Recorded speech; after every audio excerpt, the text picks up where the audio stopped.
Hello दोस्तों, कैसे हैं आप सब। मेरी कामना है कि आप सभी अच्छे रहें। दोस्तों, आज हम कुछ गंभीर न्यूरोलॉजिकल समस्या ब्रेन ट्यूमर के बारे में चर्चा करने जा रहे हैं। हालांकि इसका व्यापक वर्गीकरण है, मैं जहां तक संभव हो इस वीडियो में सभी को शामिल करूंगा। तो ब्रेन ट्यूमर क्या है? ब्रेन ट्यूमर मस्तिष्क में कोशिकाओं की असामान्य वृद्धि को संदर्भित करता है। ये ट्यूमर सौम्य, गैर कैंसर युक्त या घातक कैंसर युक्त हो सकते हैं। ब्रेन ट्यूमर के बारे में सब कुछ जानने के लिए बने रहें।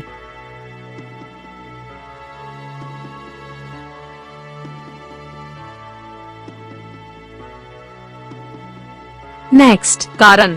ब्रेन ट्यूमर के सटीक कारण अक्सर अज्ञात होते हैं। हालांकि कुछ जोखिम कारक हैं जो ब्रेन ट्यूमर के विकास की संभावना को बढ़ा सकते हैं, जिनमें शामिल हैं। नेक्स्ट, 1 आनुवंशिक कारक। कुछ आनुवंशिक स्थितियां जैसे कि न्यूरोफाइब्रोमैटोसिस, वन हिट पेल लिंडोरोग और लीप-फ्रामेनी सिंड्रोम व्यक्तियों को ब्रेन ट्यूमर का शिकार बना सकती हैं। नेक्स्ट, 2 विकिरण के संपर्क में। विकिरण के पिछले जोखिम या तो चिकित्सा उपचार या पर्यावरणीय कारकों से जोखिम को बढ़ा सकते हैं। नेक्स्ट, 3 पारिवारिक इतिहास। ब्रेन ट्यूमर का पारिवारिक इतिहास होने से जोखिम बढ़ सकता है। नेक्स्ट, 4 उम्र। ब्रेन ट्यूमर किसी भी उम्र में हो सकता है, लेकिन कुछ प्रकार विशिष्ट आयु समूहों में अधिक आम हैं। नेक्स्ट, प्रकार। ब्रेन ट्यूमर को प्राथमिक और द्वितीय ट्यूमर में वर्गीकृत किया जा सकता है। Next, 1 primary brain tumour. ये ट्यूमर ब्रेन टिश्यू में ही पैदा होते हैं। उन्हें आगे विभिन्न प्रकारों में वर्गीकृत किया जा सकता है, जिनमें ग्लियोमास, मेनिंगियोमास, पिट्यूटरी एडेनोमास, मेडुलोब्लास्टोमास और श्वानोमास शामिल हैं। Next, 2 secondary brain tumour. Metastatic tumour के रूप में भी जाना जाता है। ये ट्यूमर शरीर के दूसरे हिस्से में उत्पन्न होते हैं और मस्तिष्क तक फैल जाते हैं। नेक्स्ट, ब्रेन ट्यूमर के लक्षण। ब्रेन ट्यूमर के लक्षण इसके आकार, स्थान और मस्तिष्क के प्रभावित क्षेत्रों के आधार पर भिन्न हो सकते हैं। ब्रेन ट्यूमर के कुछ सामान्य लक्षणों में शामिल हो सकते हैं।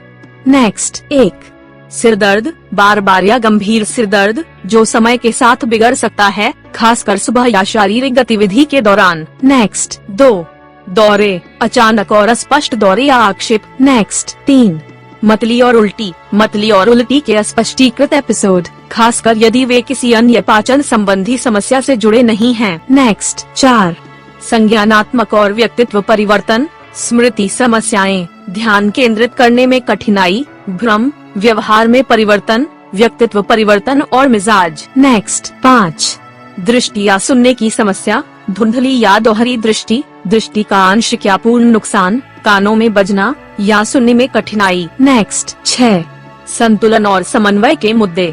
संतुलन, समन्वय और चक्कर आने की समस्या। नेक्स्ट, 7 कमजोरी या सुन्नता। हाथ या पैर में कमजोरी या सुन्नता, आमतौर पर शरीर के एक तरफ। नेक्स्ट, 8 बोलने में कठिनाई, अस्पष्ट वाणी, शब्दों को खोजने में कठिनाई या बोली को समझने में परेशानी। नेक्स्ट, 9 सनसनी में बदलाव। सनसनी में बदलाव जैसे हाथ या पैर में झुंझुनी या सुन्नता। नेक्स्ट, 10 थकान और उनींदापन। पर्याप्त आराम के बाद भी लगातार थकान और अत्यधिक उनींदापन। नेक्स्ट, यह ध्यान रखना महत्वपूर्ण है कि ये लक्षण कई अन्य स्थितियों के कारण भी हो सकते हैं और इन लक्षणों के होने का मतलब यह नहीं है कि आपको ब्रेन ट्यूमर है। यदि आप किसी भी संबंधित लक्षणों का अनुभव कर रहे हैं, तो उचित मूल्यांकन और निदान के लिए अपने डॉक्टर से परामर्श करना सबसे अच्छा है। नेक्स्ट, निदान। ब्रेन ट्यूमर के निदान में आमतौर पर चिकित्सा इतिहास की समीक्षा, न्यूरोलॉजिकल परीक्षा और इमेजिंग परीक्षणों का संयोजन शामिल होता है। सामान्य निदान विधियों में शामिल हैं: 1 इमेजिंग परीक्षण, चुंबकीय अनुनाद इमेजिंग MRI और कंप्यूटर टोमोग्राफी CT स्कैन मस्तिष्क की कल्पना करने और असामान्यताओं का पता लगाने में मदद करते हैं। Next, 2 biopsy. इसके प्रकार और ग्रेड को निर्धारित करने के लिए ट्यूमर के ऊतक का एक नमूना निकाला जा सकता है और एक माइक्रोस्कोप के तहत जांच की जा सकती है। नेक्स्ट, 3 काट का पंचर। कुछ मामलों में ट्यूमर मार्क या कैंसर कोशिकाओं की जांच के लिए पीठ के निचले हिस्से में डाली गई सुई के माध्यम से मस्तिष्क मेरु द्रव की एक छोटी मात्रा एकत्र की जाती है। नेक्स्ट, इलाज। ब्रेन ट्यूमर का उपचार ट्यूमर के प्रकार, स्थान, आकार और ग्रेड के साथ साथ रोगी के समग्र स्वास्थ्य जैसे विभिन्न कारकों पर निर्भर करता है।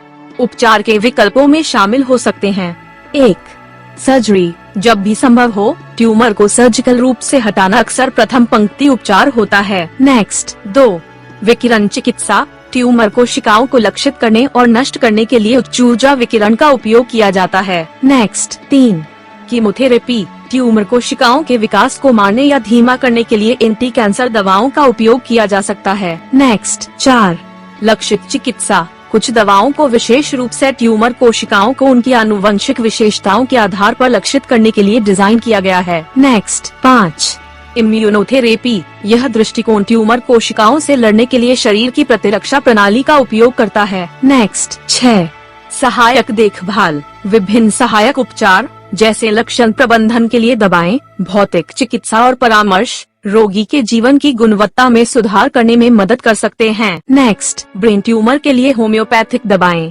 कृपया ध्यान दें कि यहाँ वर्णित दवाएं ऐसे मामलों के इलाज में मेरे व्यक्तिगत अनुभव पर आधारित हैं। ये दवाएं बहुत अच्छा काम करती हैं। हालांकि प्रत्येक व्यक्ति को उसके लक्षणों और स्थिति के आधार पर कुछ अन्य दवाओं की आवश्यकता होगी। मैं कुछ सामान्य दवाओं का उल्लेख करने जा रहा हूं जो ऐसे मामलों के लिए दी जाती हैं। 1, cuprum metallicum. 2, cicuta virosa. 3, arnica. 4, thuja. 5, conium. 6, artemisia vulgaris. 7, belladonna. 8, calcarea phos. Next, निवारण। चूंकि ब्रेन ट्यूमर के सटीक कारण अक्सर अज्ञात होते हैं, इसलिए उन्हें पूरी तरह से रोकना चुनौतीपूर्ण होता है। हालांकि कुछ उपाय जोखिम को कम करने या ट्यूमर का जल्द पता लगाने में मदद कर सकते हैं।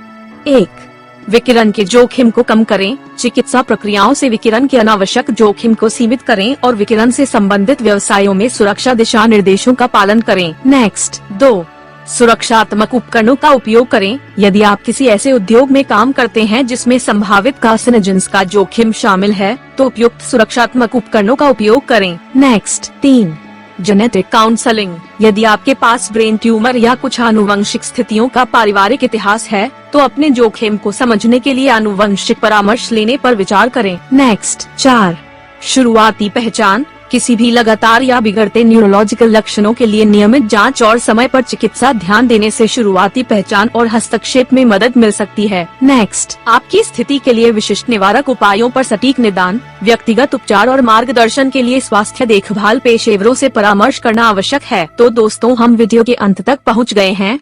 उम्मीद है आपको वीडियो से बहुत कुछ सीखने को मिला होगा। यदि आपके पास चिकित्सा संबंधी कोई प्रश्न है तो मुझे इस पर ईमेल करें dr.amradeeplive@yahoo.com। देखने के लिए धन्यवाद। अलविदा।